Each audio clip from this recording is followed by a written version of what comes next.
une vidéo sur les enduits fins à la chaux.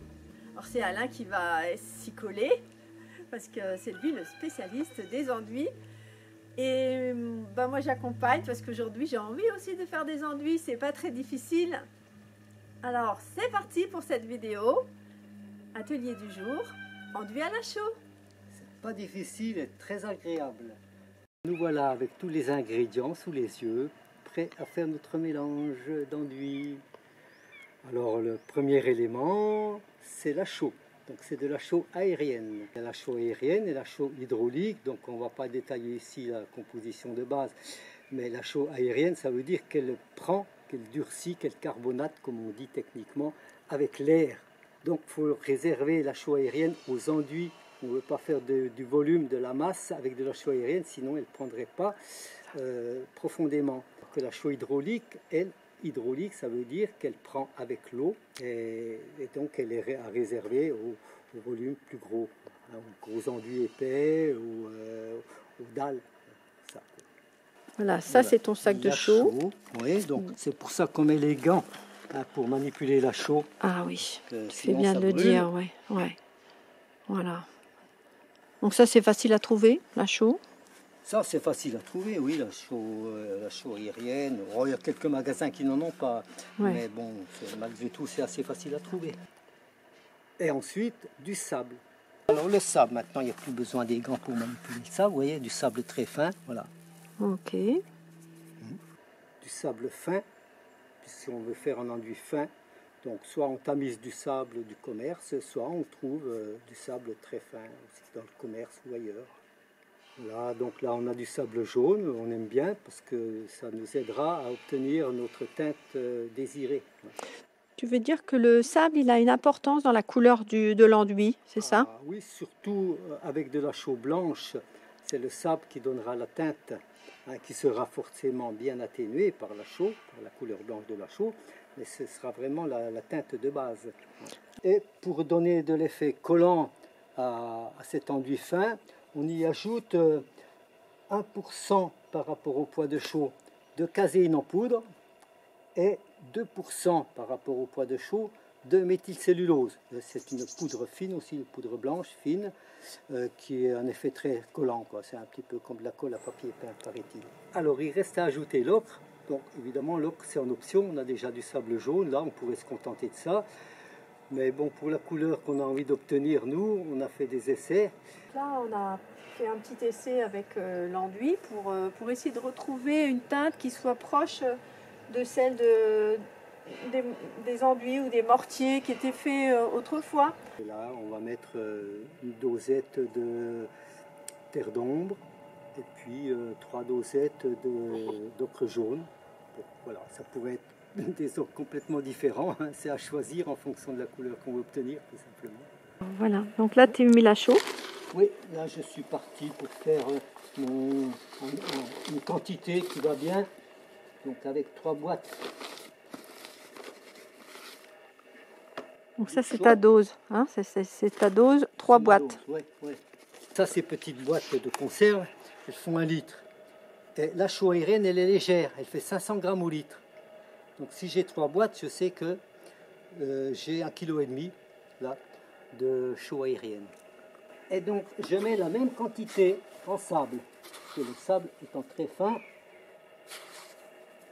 la même quantité en sable.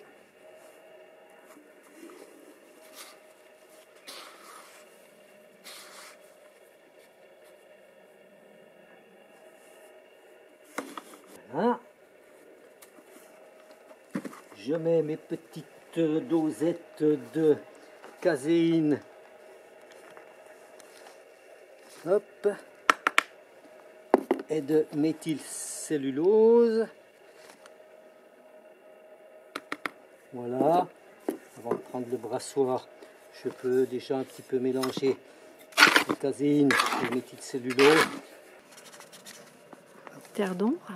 Alors ça, c'est très foncé, hein? Très foncé, ouais. C'est très foncé, pouvoir colorant assez fort. Voilà. Et l'ocre jaune. Hein?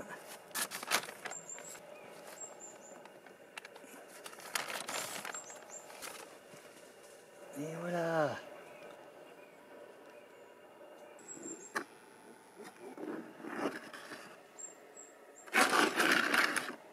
Déjà un petit peu à la truelle.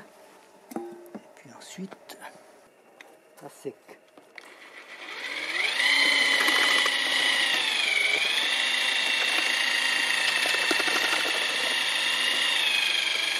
Et maintenant, on va mettre ça dans un plus grand seau.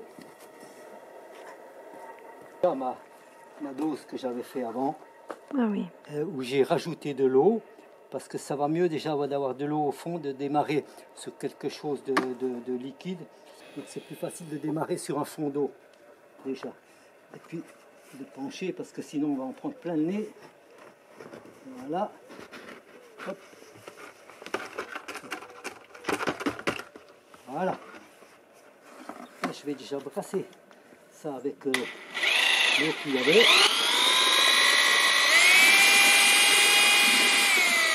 Alors, je rajoute encore un peu d'eau. Ok, voilà. Et c'est reparti.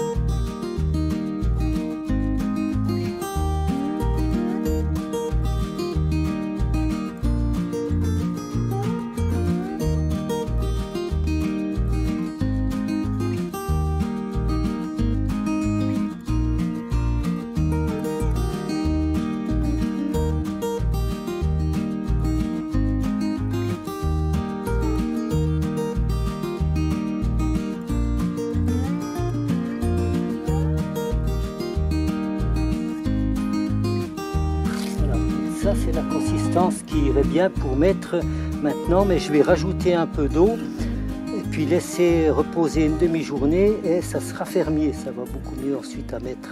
Si on la mettait maintenant, quand on arriverait à la fin du seau, elle serait trop dure. Alors, comme c'est un mélange à la chaux aérienne, ça veut dire qu'il prend à l'air, si on veut le conserver plus longtemps, il suffit de le protéger de l'air. Et on pourrait le garder très longtemps. Pour le protéger de l'air, il suffit de recouvrir le mélange d'une petite couche d'eau, 1 ou 2 cm d'eau, et puis on peut le garder très longtemps. Donc, moi j'ai des mélanges qui sont là près depuis plus d'1 an, avec une petite couche d'eau dessus, et ça m'est arrivé d'en reprendre qui étaient encore plus anciens et qui vont très bien. Une fois on enlève l'eau, et dessous on a notre mélange qui reste toujours bien onctueux. C'est important qu'il y ait un peu d'accroche parce que ça nous est arrivé de faire un enduit sur un support vraiment très lisse et au bout de quelques temps quand même il y a des morceaux qui tombaient, donc c'est important quand même de donner un petit peu d'accroche. Donc là tu as fait une préparation spéciale pour ce mur? Oui, j'ai bien gratté, alors suivant les endroits, soit à la disqueuse avec la petite disqueuse et puis un disque à matériaux que j'ai gratté comme ça. Soit avec la brosse métallique aussi. Avec la brosse métallique, c'est cet endroit-là, par exemple, une brosse bien solide, bien rigide. Bon, c'est un petit peu physique, mais c'est bien allé pour rendre ce résultat-là. Ça dépend des supports, ça dépend... Sur les briques, par exemple, ça prend bien? Ah bah, sur les briques, ça prend bien, il n'y a pas de problème. Pour faire un enduit sur la brique, ça prend bien. Et c'est important de la mouiller avant, parce que la brique, la terre cuite, elle pompe l'eau très vite. Donc si on met un enduit sur une brique qui est sèche, l'enduit il sera pompé de son eau trop rapidement et du coup il ne va pas durcir beaucoup, il va devenir du sable, quoi. Donc c'est important de bien humecter plusieurs fois avant d'enduire les murs de briques.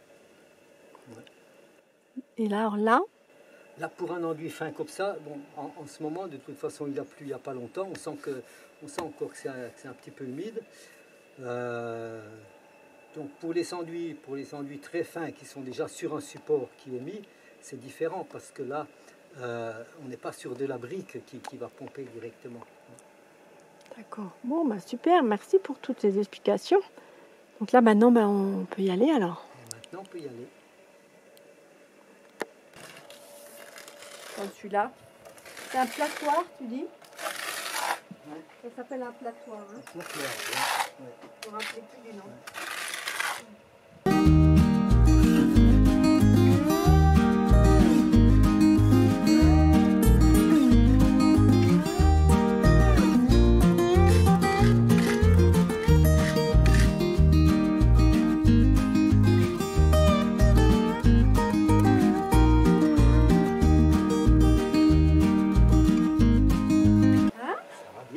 Ouais, ça va bien. C'est beau, hein? Super, hein? Oui.